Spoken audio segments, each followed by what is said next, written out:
Hello प्यारे बच्चों, इस वीडियो में हम कक्षा 10 गणित एनसीईआरटी बुक है क्लास 10th के लिए बच्चों के लिए अध्याय 5 है समांतर श्रेणी, जिसमें प्रश्नावली 5.2 का क्वेश्चन नंबर 18, 19 और 20 इन 3 प्रश्नों को इस वीडियो में हम हल करेंगे, देखेंगे।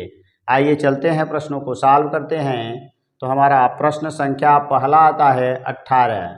तो 18 में क्या दिया है हमें कि किसी एपी के चौथे और 8वें पदों का योग 24 है तथा छठे और 10वें पदों का योग 44 है। इस एपी के प्रथम 3 पद ज्ञात कीजिए। तो पहले तो हम क्या करेंगे, इस एपी को मानेंगे कि यानी कोई समांतर श्रेणी A plus D A plus 2d किस रूप में है। तो यहाँ आ जाएंगे, हम लिखेंगे हल। हल में क्या लिखेंगे कि माना, हमारा बन जाएगा माना, यानी A plus D A plus 2d dot dot श्रेणी है यानी समांतर श्रेणी है। अब इसमें हम आएंगे तो यहाँ दे दिया है चौथे 8वें पदों का योग 24 है। तो हम निकालेंगे यहाँ, यानी प्रश्नानुसार यहाँ मिल जाएगा।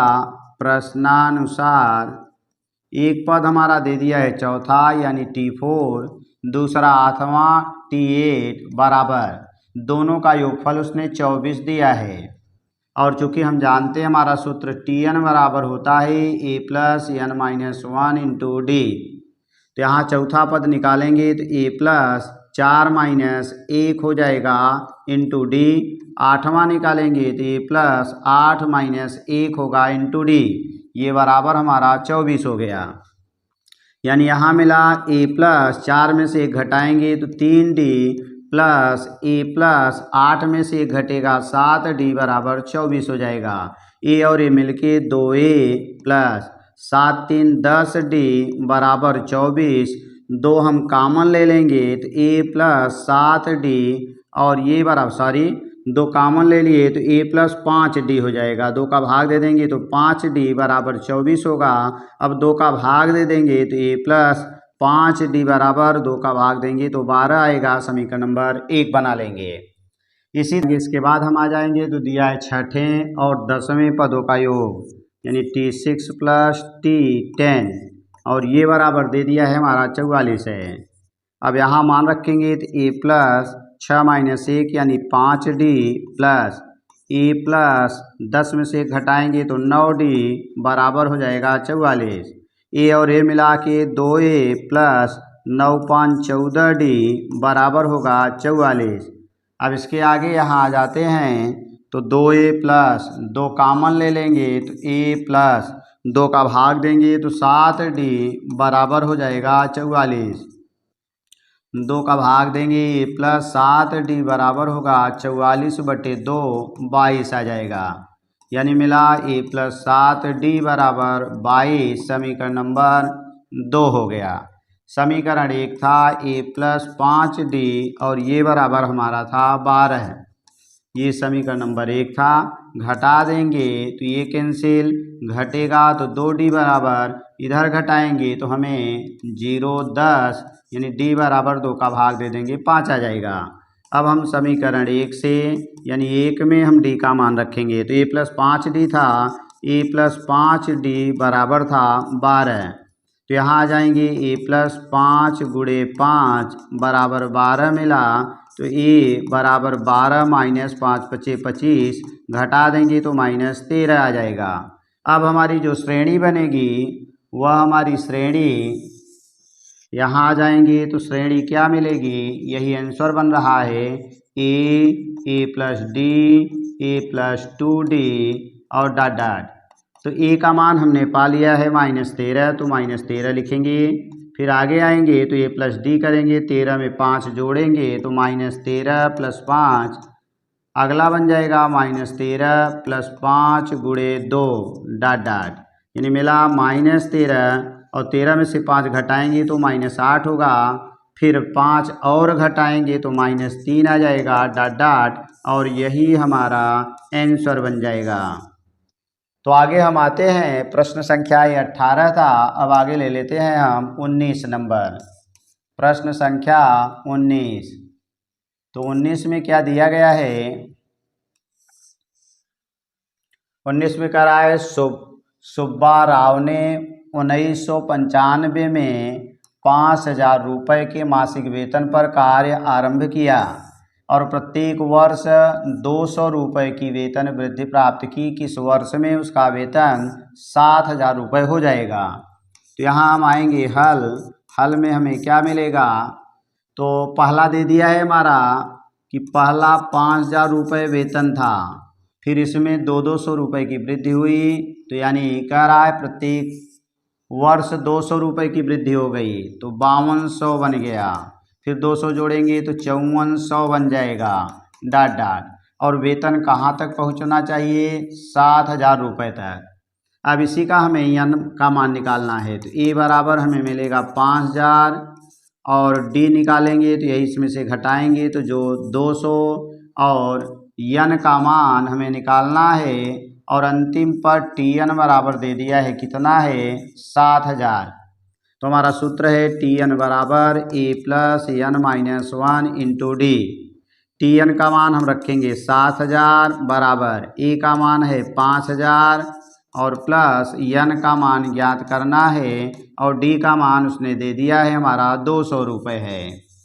तो 5,000 आके घट जाएगा 7,000 में से तो 2,000 बच जाएगा और ये बराबर एन माइनस 1 गुणे 200। अब 200 का भाग दे देंगे तो हमें मिलेगा क्या, एन माइनस 1 बराबर हो जाएगा 2,000, ये गुणे था इधर जाएगा भागे बनेगा बटे 200 हो जाएगा। काटेंगे तो यहाँ मिलेगा 10, ये था एन माइनस 1, एन बराबर निकालेंगे एक ले जाके जोड़ देंगे तो 10 प्लस 1 11 आ जाएगा। 11 वर्ष में उसका जो वेतन होगा वह 7,000 रुपये आ जाएगा और यही हमारा आंसर बन जाएगा। और अगर सन की बात करें तो 1995 है, उसमें से 11 जोड़ेंगे तो 6 10 की 0 यानी 2006 ईस्वी में उसका वेतन 7,000 हो जाएगा। आइए इसके आगे अब हम नेक्स्ट प्रश्न को लेते हैं 19 यानी 20 नंबर। ये हमारा रहा 20। तो 20 में क्या दिया है कि रामकली ने किसी वर्ष के प्रथम सप्ताह में 5 रुपये की बचत की और फिर अपनी साप्ताहिक बचत 17.5 बढ़ाती गई। यदि 90वें सप्ताह में उसकी साप्ताहिक बचत 20 रुपये दे दिया है, यहाँ सारी 1.75 रहेगा, यहाँ पर हमारा 1.75 नहीं तो पहले वर्ष में ही बढ़ जाएगा तो 1.75 है। तो कह रहा है कि उसकी साप्ताहिक बचत 20.75 हो जाएगी तो एन का मान ज्ञात करना है। यहाँ आएंगे हल में हम क्या करेंगे, पहला मान 5 दे दिया है, फिर उसमें 1.75 की वृद्धि होगी तो 6.75 बन जाएगा।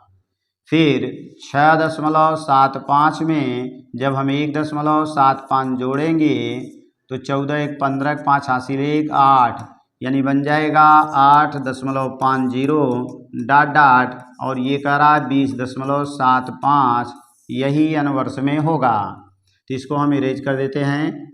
अब यहाँ आ जाएंगे तो ए बराबर निकालेंगे 5 आएगा, डी बराबर निकाल लेंगे तो दूसरे में से पहला घटाएंगे तो वही जो बचत 1.75 की वृद्धि हुई थी वही मिल जाएगा और अंतिम पद यल या जिसको हम टी एन लिखते हैं उसका मान 20.75 हो जाएगा। अब हमें यहाँ एन का मान निकालना है तो टी एन बराबर हमारा सूत्र था A plus N minus 1 into D. तो टी एन का मान दे दिया है 20.75 बराबर ए का मान दिया है 5 और plus N minus 1 into D का मान 1.75 हो जाएगा। 5 ले आके घटा देंगे तो 15 में से 5 यानी 20 में से 5 घटेगा तो 15.75 बराबर एन माइनस 1 और गुणे 1.75 था, इसका भाग हो जाएगा तो एन माइनस 1 बराबर 15.75 बटे 1.75 आ जाएगा। ये दोनों अंक बराबर हैं, कैंसिल हो जाएंगे। अब हम भाग देंगे 15 9 135 9 5 45 9 7 63 और 4 67 6 9 1 9 6 15 यानी काटेंगे तो 9 बार जाएगा, ये 1 ले जाके जोड़ देंगे तो n बराबर 9 + 1 बराबर 10 हो जाएगा। तो हमारा आंसर बन जाएगा 10 सप्ताह में, 10 सप्ताह में, और यही हमारा आंसर हो जाएगा। तो ये था क्वेश्चन नंबर 20।